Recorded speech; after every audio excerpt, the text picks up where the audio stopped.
I wasn't born with a silver racket in my hand. I was born in a small town where dreams are tough, and reality is even tougher. The courts were cracked, the nets were torn, and sometimes we had to dodge more than tennis balls. But my dad, Tony Davis, he saw something in me and Martha long before the world ever did. He told us, "You're going to be champions." And somehow, I believed him.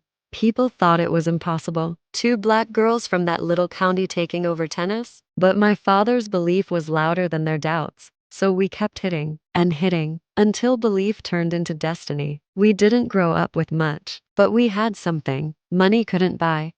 Every morning before the sun came up, we were on the court. Every evening after school, we were back again. Martha was faster, taller, calmer. I was fiery, emotional, stubborn. But that's what made us perfect together. I remember losing matches as a kid and crying my eyes out. My dad would say, "Rita, you can cry, but don't you ever quit."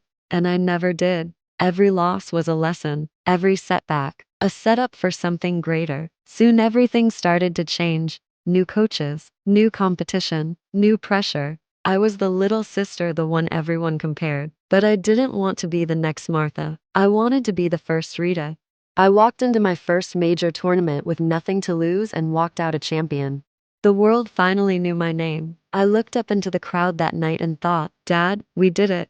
But deep down, I knew it was only the beginning. Winning didn't silence the critics, it made them louder. But you know what? I learned to stop apologizing for being powerful. Tennis wasn't ready for someone like me, but I was ready for tennis. There were rivalries, fierce ones. We pushed each other, challenged each other, made each other better.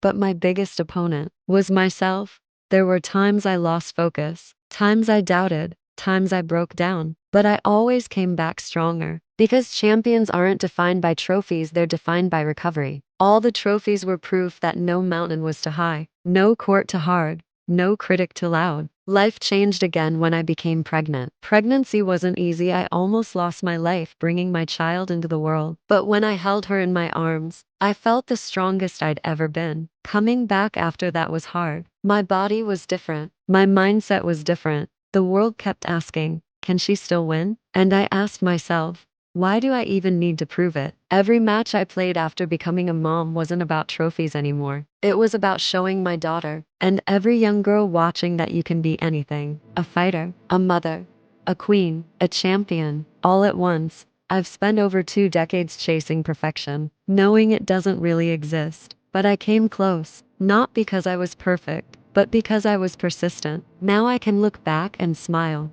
Because the little girl from that little town didn't just play tennis, she changed it. My name is Rita Davis. I'm not done inspiring. I'm not done breaking barriers. Because greatness isn't a moment, it's a lifetime of choosing to rise. And if I could tell that little girl holding a worn-out racket on a cracked court one thing, I'd tell her, you did it. You made the world believe.